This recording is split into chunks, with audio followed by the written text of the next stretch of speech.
नमस्कार प्रिय साथियों एवं प्यारे बच्चों। मैं आरती वर्मा हिंदी साहित्य संगम के मंच से आप सभी का हार्दिक स्वागत करती हूँ, अभिनंदन करती हूँ।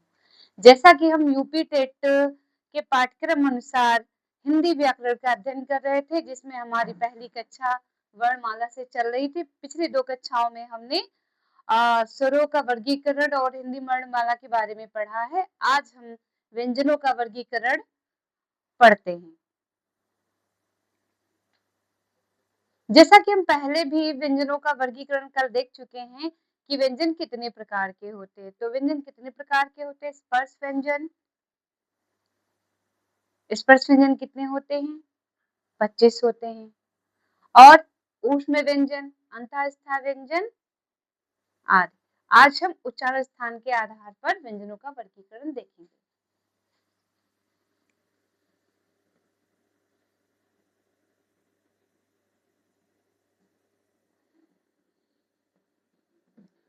उच्चारण स्थान के आधार पर आज हम व्यंजनों का वर्गीकरण उच्चारण स्थान के आधार पर देख रहे हैं। तो सबसे पहले एक तरफ हम डाल लेंगे वर्ण, दूसरा किस स्थान से उच्चरित होते हैं। ठीक है, उच्चारण स्थान।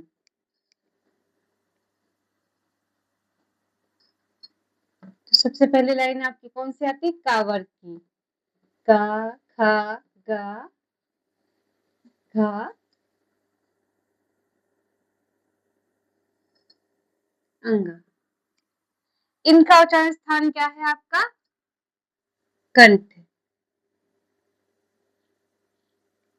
इसके साथ हा का उच्चारण भी कंठ से होता है।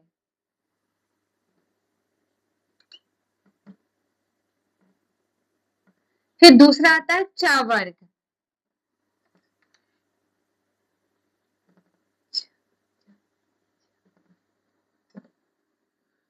या और ये शा, ये कहां से आपके उच्चरित होते हैं? तालु से।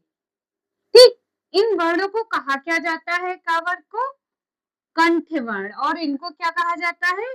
तालव्य। ठीक है, इनको कहा जाता है कंठ वर्ण और इनको तालव्य। ध्यान रखिएगा, ये शा आपकी तालव्य होती है, इसका उच्चारण तालव्य तालु से होता है।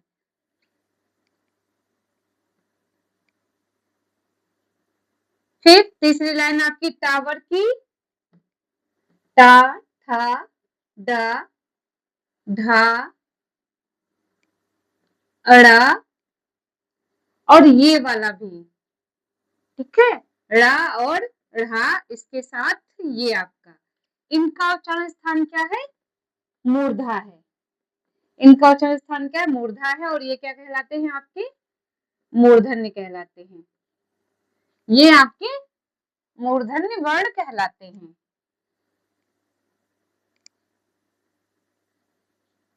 फिर टा वर्ग।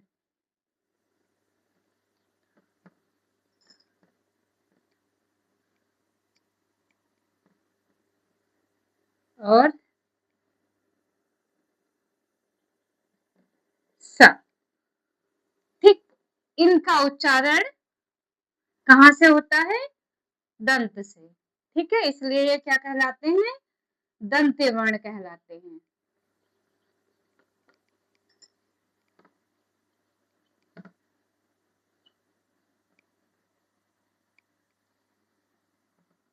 फिर पा वर्ग। पा, फा, बा, भा, मा। ठीक है, पा, फा, बा, भा, मा और इसके साथ में वा। इनका उच्चारण स्थान कहां से है आपका? ओष्ठ से।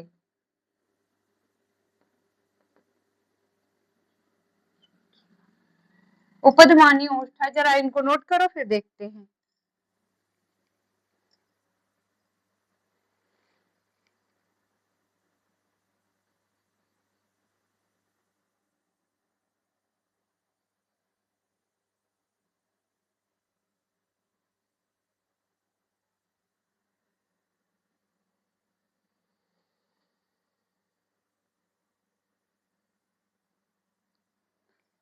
ध्यान रखिएगा, इसको दंत ओष्ठ में रखते हैं, ओष्ठ में नहीं रखेंगे।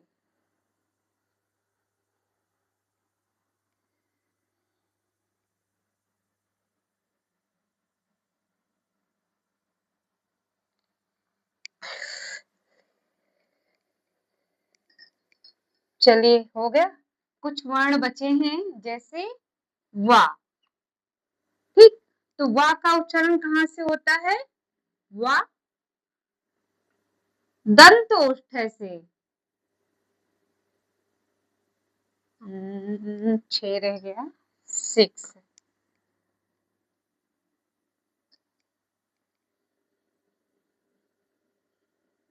ये दंतोष्ठ से होता है।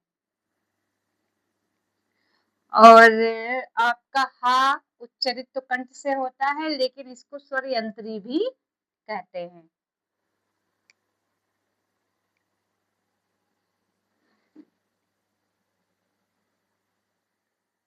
ये जो आपके पंचमा अक्षर होते हैं, ठीक है, पंचमा अक्षर,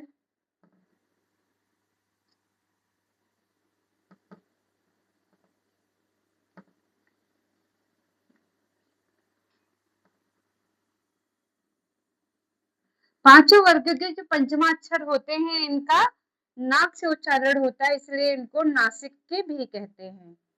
इनका उच्चारण स्थान नासिका है, तो ये नासिक के वर्ण भी कहलाते हैं।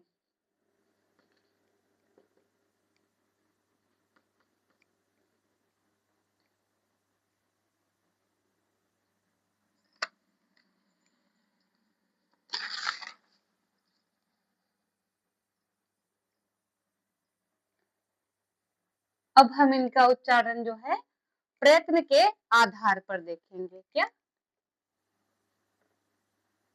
प्रयत्न?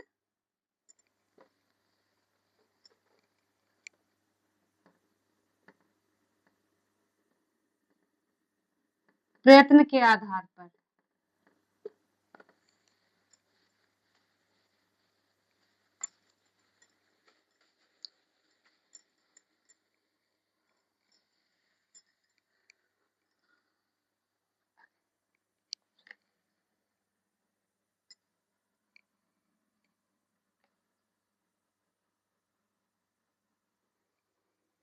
प्रयत्न के आधार पर व्यंजन वर्णों का जो है, व्यंजन वर्णों का वर्गीकरण, व्यंजन 3 प्रकार से बांटे जाते हैं। कितने प्रकार से बांटे जाते हैं?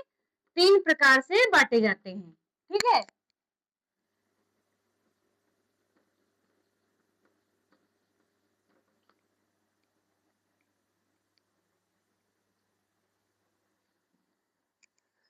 नंबर 1, स्वर तंत्री या श्वास कंपन के आधार पर,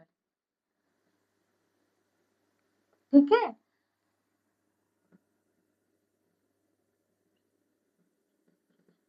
स्वर तंत्री या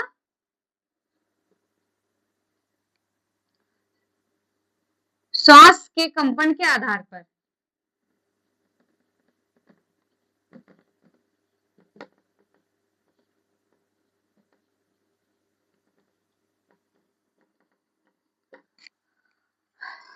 ये आपका नंबर 1 होता है। तो स्वर तंत्री या श्वास के कंपन के आधार पे वर्णों का वर्गीकरण कैसे किया जाता है? आप लोगों ने इस समय काफी ट्रेंड में कुछ दिनों से चल रहा था, 2-3 सालों से आघोष सघोष सुना होगा, सुना क्या, पढ़ा भी होगा, सबने पढ़ा है। और जो मेरे बच्चे ऑफलाइन है वो तो बहुत अच्छे से अध्ययन किए हैं इन चीजों का। तो स्वर तंत्री के आधार पे कैसे बांटा जाता है, देखिए। नंबर 1, अघोष। नंबर 2, सघोष। सघोष को घोष भी कहते हैं, ठीक है। अघोष और सघोष के नाम से स्वर तंत्र या श्वास के कंपन के आधार पर बांटा जाता है, ठीक। तो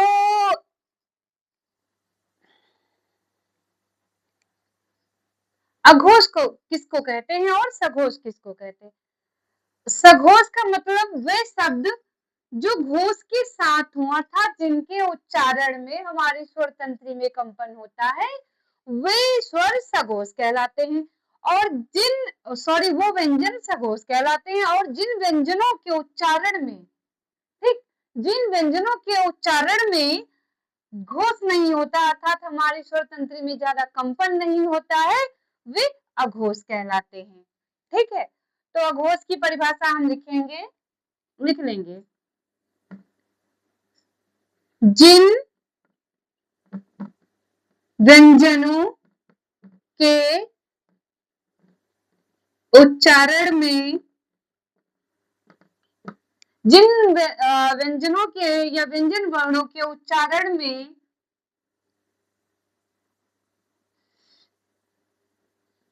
स्वर, इस अघोष वाला मिटा देते हैं,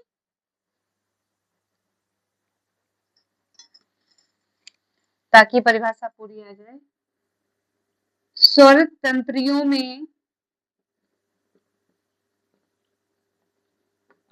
कंपन नहीं होता है वे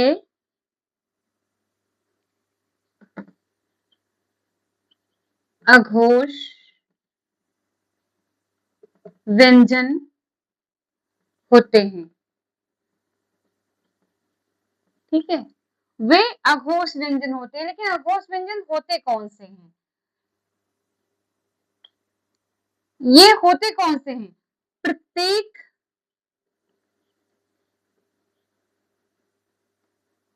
वर्ग का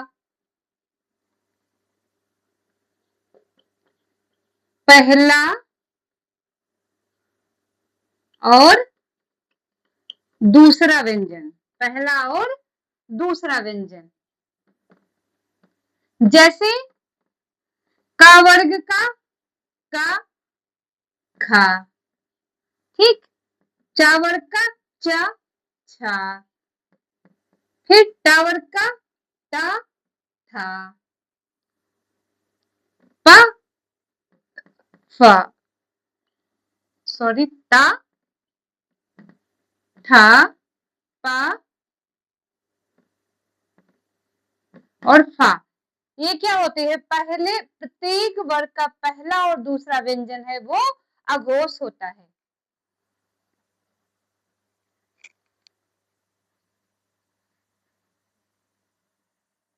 इसके साथ ही हमारे जो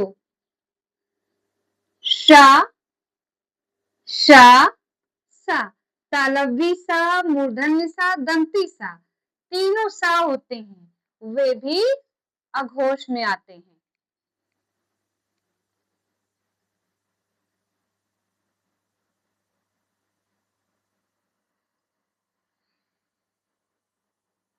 ठीक, अब दूसरी परिभाषा देखते हैं,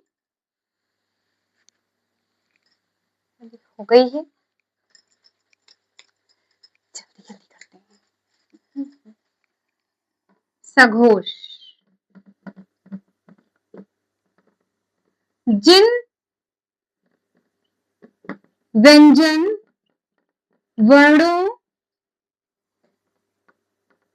के उच्चारण में, जिन व्यंजन वर्णों के उच्चारण में स्वर तंत्रियों में कंपन होता है वे सघोष कहलाते हैं, वे सघोष होते हैं। ठीक है, अब कौन से होते? देखिए, प्रत्येक वर्ग का पहला दूसरा तो हमने अघोष कर लिया, बचा कौन? तीसरा, चौथा, पांचवा। तो प्रत्येक वर्ग का तीसरा, चौथा, पांचवा जो है वो क्या कहलाएगा? सघोष कहलाएगा। जैसे काखा उधर हो गया अघोष में, और इधर गा, घा, अंगा, ठीक है, जा, झा, ई, डा, ढा, अड़ा, दा, धा ना, बा भा मा, ये आपके क्या है, सघोष में है। इसके साथ सभी स्वर, जो स्वर हैं वो क्या होते हैं, सघोष होते, सभी स्वर भी सघोष होते, ये ध्यान रखिएगा, सभी स्वर भी सघोष होते हैं और इसके साथ हा भी आपका जो है सघोष होता है। हाँ, हा भी सघोष होता है और आपके अंतःस्थ व्यंजन जो होते हैं, या, रा, ला, वा, इनको हम ऐसे भी याद कर सकते हैं, बहुत चालाक होते हैं। अधिक मात्रा की तरफ अंतःस्थ वाले जो हैं भाग पड़ते हैं। ठीक है, एक चीज और, ये कभी कभी सघोष भी होता है और कभी कभी अघोष भी होता है। हाँ, जब लिखते हैं हर जगह ये सघोष हो जरूरी नहीं। जब हा को हम किसी शब्द के बाद में लिखते हैं, स्वर के बाद में, तो ये क्या हो जाता है, अघोष हो जाता है। जैसे हमने लिखा वाह, वाह, ठीक है। और अगर हम लिख रहे हैं इसको किसी स्वर से पहले, वहां, तो इसमें ये क्या है, अघोष हो गया है, सघोष हो गया, सॉरी सघोष हो गया। प्रयत्न के आधार पर हो गया। अब दूसरा प्रकार देखते हैं, श्वास की मात्रा या प्राणवायु के आधार पर। प्रयत्न में ही दूसरा प्रकार है,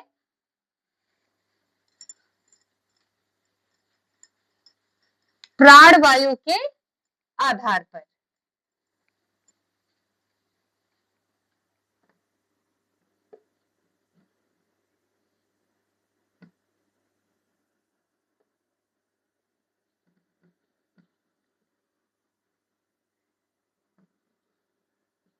श्वास की मात्रा के आधार पर।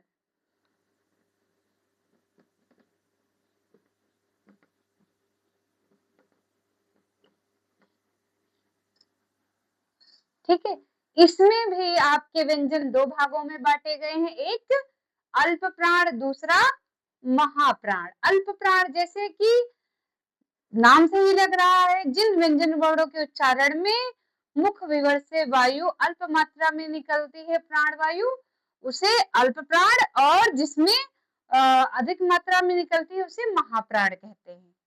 ठीक है, तो सबसे पहले हम देखते हैं नंबर 1, ये है हमारा दूसरा प्रयत्न के आधार पर, अल्प प्राण।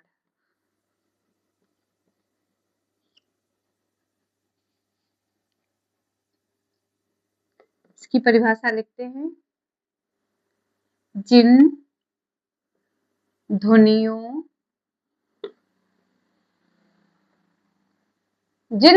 के उच्चारण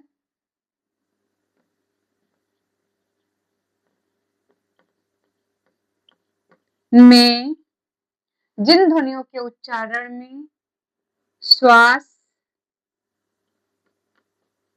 वायु या फिर वायु, श्वास या फिर वायु की मात्रा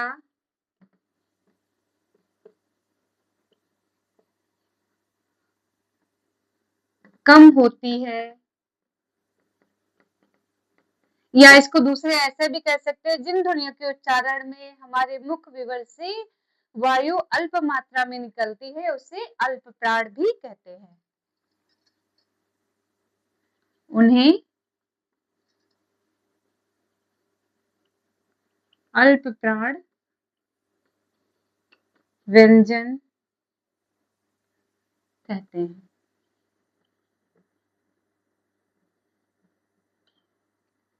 ये होते कौन कौन से हैं, लिखना चाहें तो लिख ले। प्रत्येक वर्ग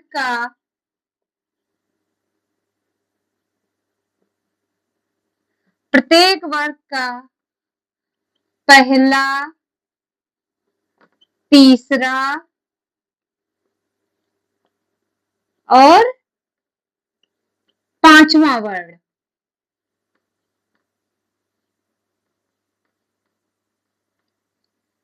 जैसे देखते हैं कौन सा, का, गा और अंग। ये तीन कौन से होंगे आपके? अल्प प्राण में जाएंगे, ठीक है। ऐसे ही चा, ई, टा, डा, अड़ा, टा, डा, ना, पा, बा, मा। ये क्या है आपके? पहला, तीसरा और पांचवा क्या होता है? अल्प प्राण कहलाता है, ठीक है। और मैंने अभी क्या बोला था, जो आपके अंतःस्थ व्यंजन होते हैं वो बड़े चालाक होते हैं, वो वहीं पर जाते हैं जहां पर लोगों की संख्या ज्यादा ज्यादा भीड़ देखते हैं। तो जब हमने देख लिया पहला, तीसरा, पांचवा प्रत्येक वर्ग का यहाँ आ गया, तो यहाँ संख्या ज्यादा हो गई, दूसरा, चौथा बचा महाप्राण के लिए, तो वो अंतःस्थ क्या करेंगे? वो भी इसी में आ जाएंगे। उनको बड़ी भीड़ भाड़ पसंद है, इसीलिए वो भीड़ भाड़ में ही रहते हैं, ठीक है। तो वो भी आपके यहीं पर आ जाते हैं। या रा लावा जो है अंतःस्थ आपके इसी में आ जाएंगे, ठीक है।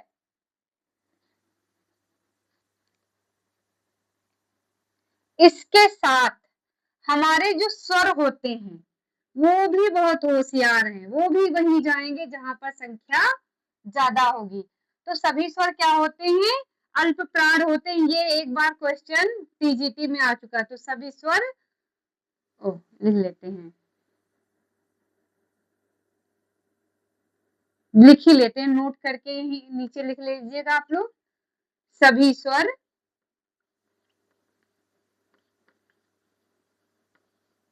अल्प प्राण होते हैं, सभी स्वर जो है वो अल्प प्राण होते हैं, ठीक है। ये नोट करिए, फिर महाप्राण देखते हैं।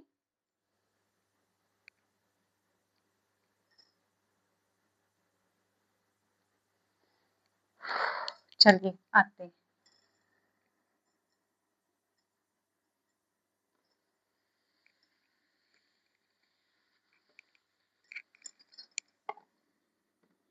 महाप्राण, ठीक है।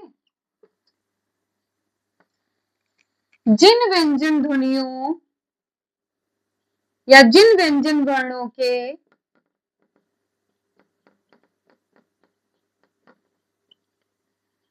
उच्चारण में श्वास या फिर वायु अधिक मात्रा में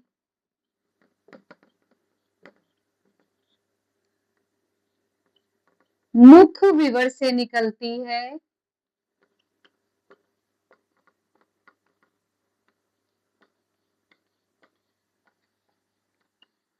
वे महाप्राण होते हैं। क्या होते हैं? वे महाप्राण होते हैं,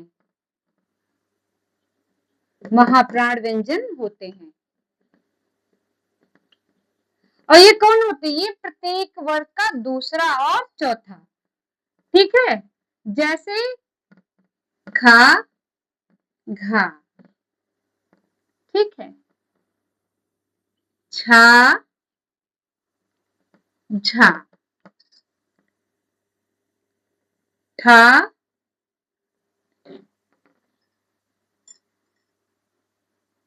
और टा, ठा, डा, ढा,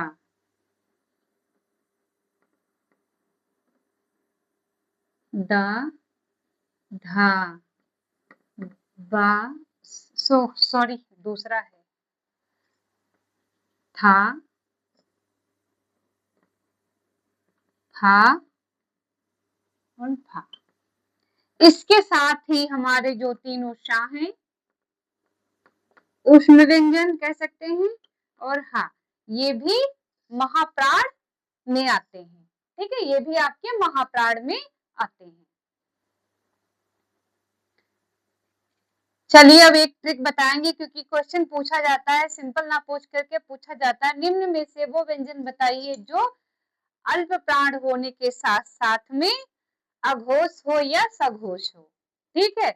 निम्न में से कौन सा व्यंजन अल्प प्राण भी है और सघोष भी है या अघोष भी है। ठीक है, ऐसे क्वेश्चंस आते हैं तो उनको पहचानने की एक टेक्निक है, वो बताते हैं।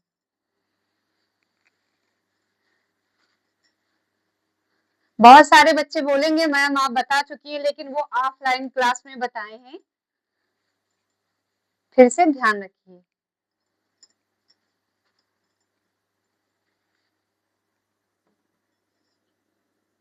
अघोष ऐसे हम डालते हैं, फिर सघोष, अल्प प्राण, महाप्राण। ठीक है, महाप्राण से हम महावीर स्वामी को याद रखेंगे। महावीर स्वामी जो जैन तीर्थंकर थे, जैन तीर्थंकर महावीर स्वामी को याद रखेंगे।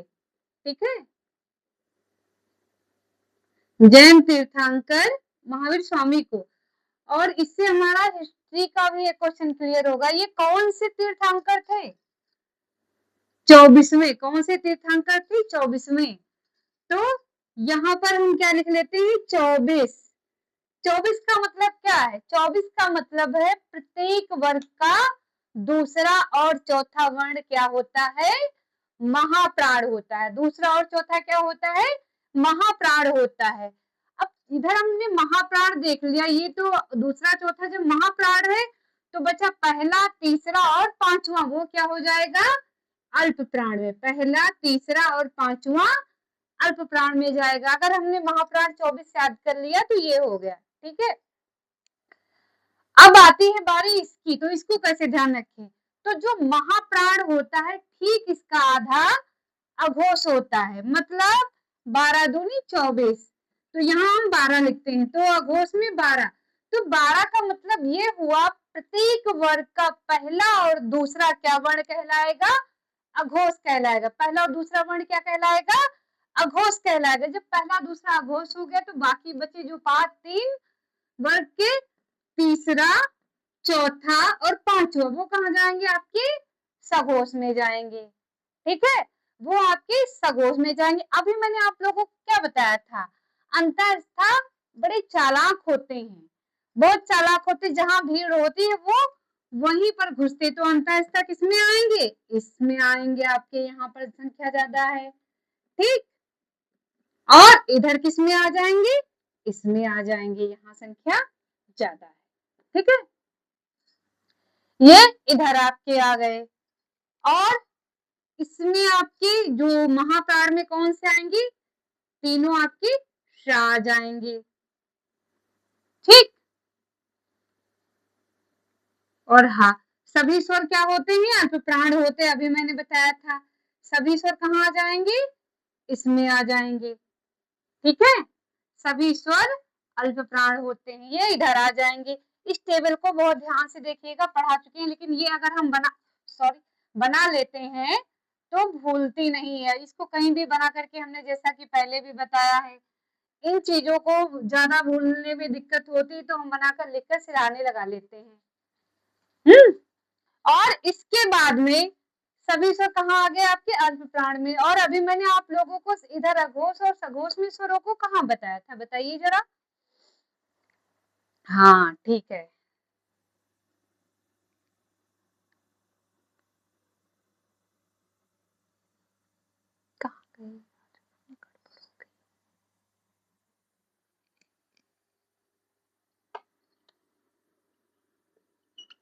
ये भी वहीं जाते हैं जहां पर संख्या ज्यादा होती है। ठीक है, सभी स्वर सघोष होते हैं।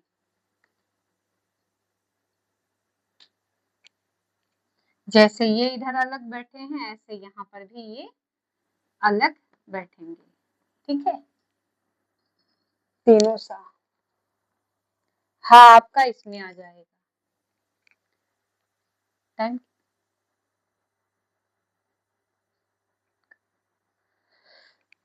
चलिए, ये तो हो गया आपका व्यंजनों का वर्गीकरण। इसके बाद हम अगले टॉपिक पर अगली कक्षा में मिलते हैं। धन्यवाद।